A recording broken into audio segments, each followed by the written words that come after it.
So with all of the lucid dreaming information on my channel, all the guides and how-tos and so on, you might be wondering, what is the actual point?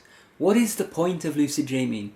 What is the use of it? Well, today I'm going to give you some ideas.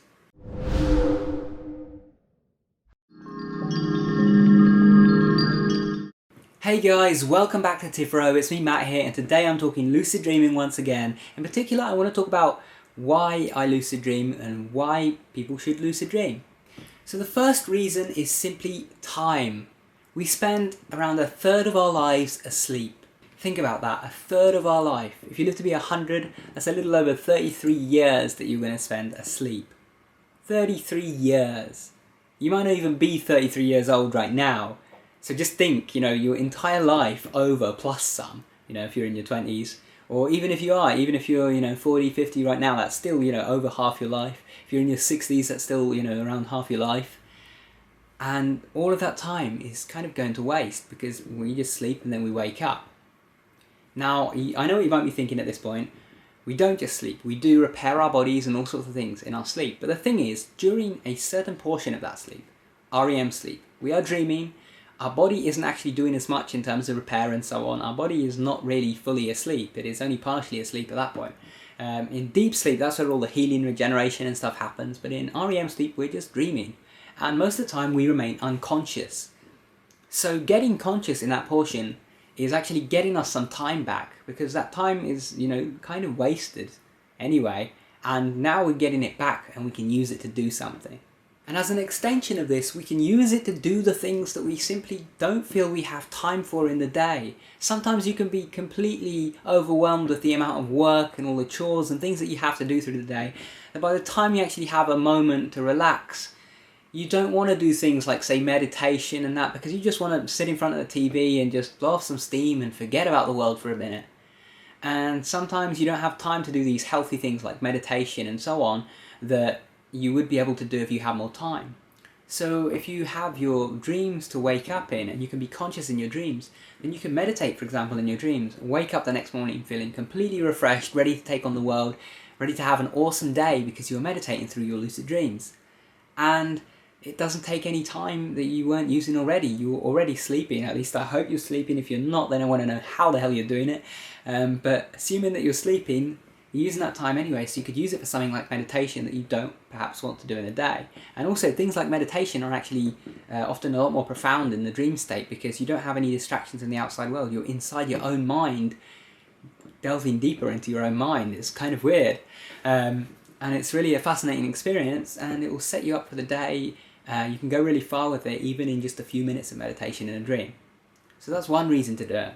The second reason, and this is perhaps the reason that everyone thinks of when they think of lucid dreaming, and that is fun. Lucid dreams are a lot of fun. You can do things in lucid dreams that you might not get the chance to do in real life. The thing about lucid dreaming is that anyone can do it. You can be, a billionaire, or you can be homeless on the street, and you can still lucid dream. So this actually gives you a freedom that you might not be able to afford in your normal day-to-day life. Say, for example, you're incarcerated, you're in prison, then you don't have much freedom. But you could go off in a lucid dream and do things that you were able to do in your life before you were incarcerated. Say you don't have a home, you live on the streets. You can do things in life that you would do if you did have a home, if you did have a car, if you did have all of this. So it gives you a freedom that is not limited by your circumstances. The only thing that is limited by is your mind and your imagination. So there really is no limit to it.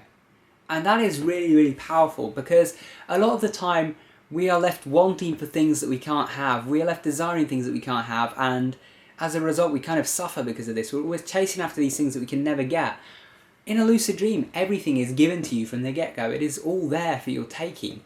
And as a result, you can kind of live out some of these fantasies, some of these desires that you have, and realise perhaps also that these things aren't as, big a thing as you might make them out to be. Some of these things that you desire so much that you think will make your life so much better when you have them, you might try them in a lucid dream and realise that, yeah, they're fun, but they didn't make you happy.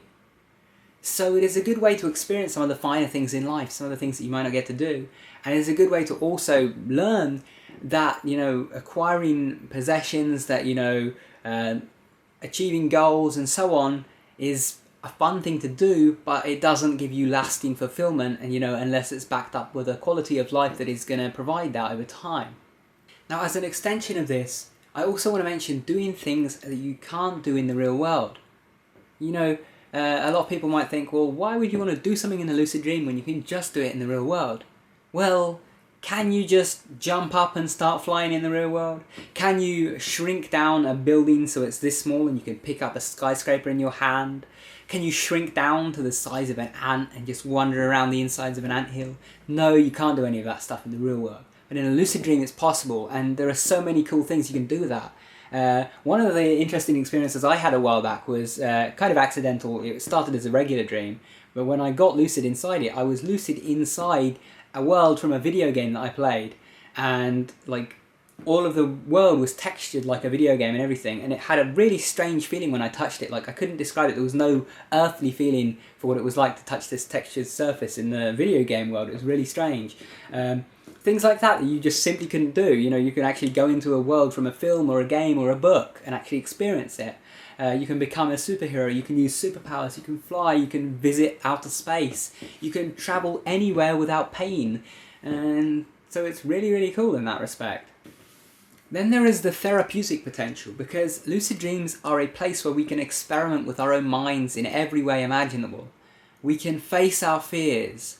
We can talk to people that we've lost before. You know, you might not be talking to the real person, you're talking to a dream interpretation, but say you lost a relative and you never got to say goodbye and you're always feeling guilty because you never had that.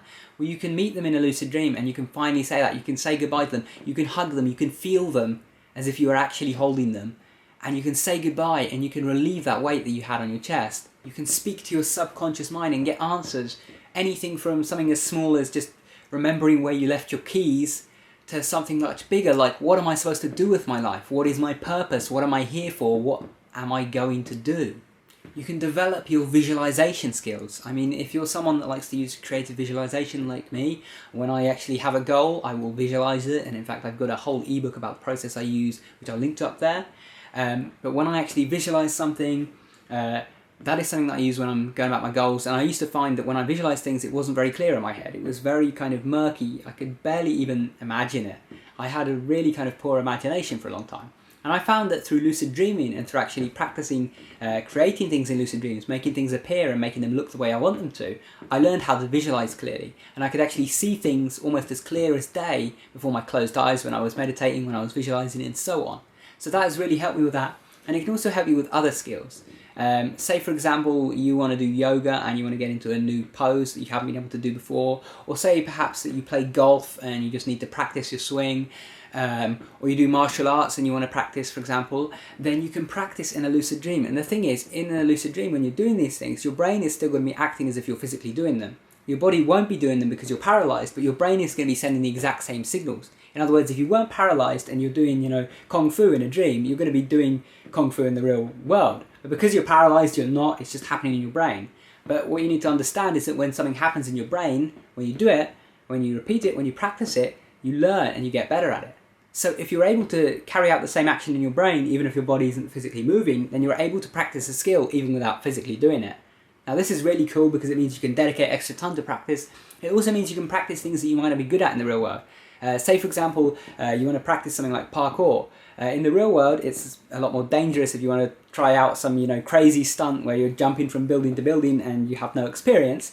But in a lucid dream, you can do that, and you can also do things that you might not be humanly capable of normally. And as a result, you can learn, you know, and form these neural connections for abilities that you didn't have before, so that when you actually try to do something, you know, more human, you know, that you can do in the real world, because you've had some form of practice at a higher level in a lucid dream, it's going to be easier to you. You're going to learn quicker. Now the next area is inspiration. Lucid dreams and dreams in general are a fantastic source of inspiration, and some of the videos on my channel that have done the most well actually came to me in lucid dreams. So for example, my How to Lucid Dream Tonight video was like that. It came to me in a dream, all of the details of it, and I knew I had to make it, and then I made it, and you know, the video started being successful, and it's one of my more successful videos so far. And I have that all the time. I have a lot of my inspiration comes to me from my dreams, and also not just in my lucid dreams and my regular dreams, but when I wake up after a lucid dream, I kind of have a better connection with my subconscious mind and with the part where ideas come from. So when I actually go to do something creative, like make a video or whatever, it just comes to me more naturally. And particularly nights after I've had lucid dreams, I will just have way more ideas and know how to execute them. And as an extension of this, you can actually see your ideas, you can visualize your ideas in 3D space. If you visualize something in your head, you close your eyes and you start visualizing it. You can kind of get an impression of it. Maybe if you're really good at it, then you'll be able to actually see it. But in a lucid dreaming world, say you have a product and you want to make it and you want to visualize it. Well, in a lucid dream, you can visualize it and you can make it appear, and you can pick it up and you can touch it and you can turn it around and you can look inside it. You can open it up and look what's inside. And this is crazy powerful. And if you were an inventor or a creator of some kind and you want to create new things, then this is a great way to do this, because you can actually see your creations before they're ever made, and then when you're actually awake, it's easy for you to recreate them. In fact, a famous example that I've seen that has happened several times, that several people have spoken about, is, for example, they have gone in their lucid dream with the intention of seeing their own artwork. Now, they're, wannabe artists, they haven't got much experience yet, or they have, a few years of experience, but they're not at the level they want to be at yet. And so they ask to see their own art in a lucid dream, and they try to conjure it up.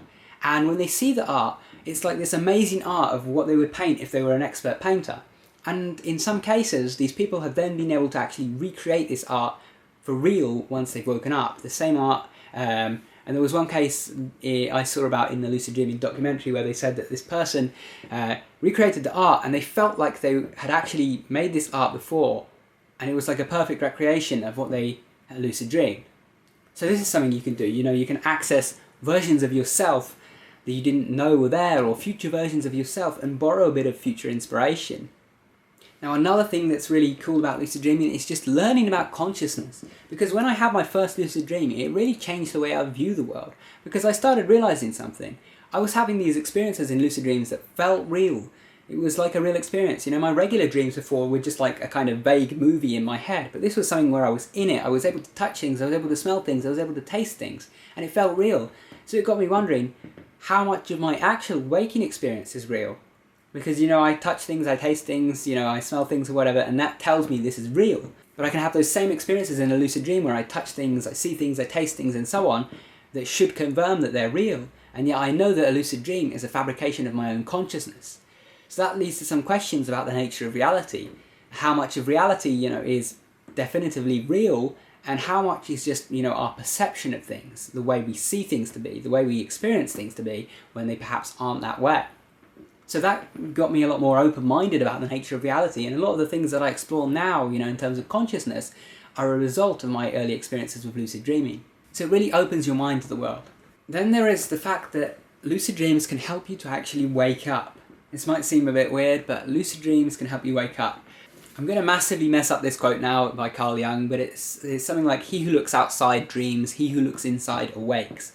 And the idea is that, you have to look inside yourself, you have to explore yourself, you have to learn introspection to actually wake up and realize, because in life we walk around in this kind of zombified state. We exercise very little free will. We talk all the time about how much free will we have, but 99% of people exercise pretty much none of it throughout their whole lives. You do something because you feel an urge to do it, which is just, your subconscious drives, your unconscious drives. They tell you, that you want to eat, so you go and eat. That's why, you get people who have, eating disorders and stuff, because they just follow these drives that they have. Their drive tells them that they're not allowed to eat, or their drive tells them that they need to eat constantly.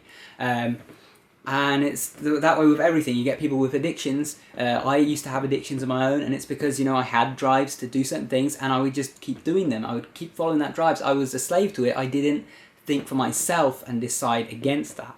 So truly exercising free will requires you to actually see inside yourself, see these drives, see these things that are motivating you, the strings that are being pulled behind the scenes that are driving you in a certain direction, away from certain things and towards certain things, and to actually learn how to control yourself within that and not be pulled here and there by all these different things. And with lucid dreaming, you are looking inside, and you're also awakening inside. You are awakening inside your dreams. Now, if you think about your dreams are the perfect example of this, because in your dreams, normally you're unconscious. You do just go along like a zombie on autopilot, just the way that we behave in the real world.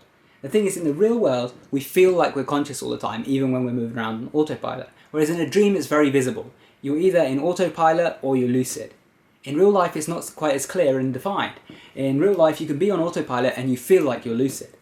So when you actually learn to wake up in your dreams and become lucid and take back the reins and not be on autopilot, you can start to see the fact that you're often on autopilot in the real world, and then you can start to say, hey, actually I don't want to be doing this. I want to be, free. I want to awaken and become lucid in my real day-to-day life. So perhaps that is the truest benefit and the best benefit of lucid dreaming, that when you awaken in your dream, you can learn to awaken in your real life. So those are just a few reasons to lucid dream. Thank you guys for watching. If you enjoyed the video, remember to subscribe up there. And if you like the video, leave some comments down below with your thoughts. And if you want to keep watching, check out the video that's linked on screen. Thanks for watching, guys. Take care.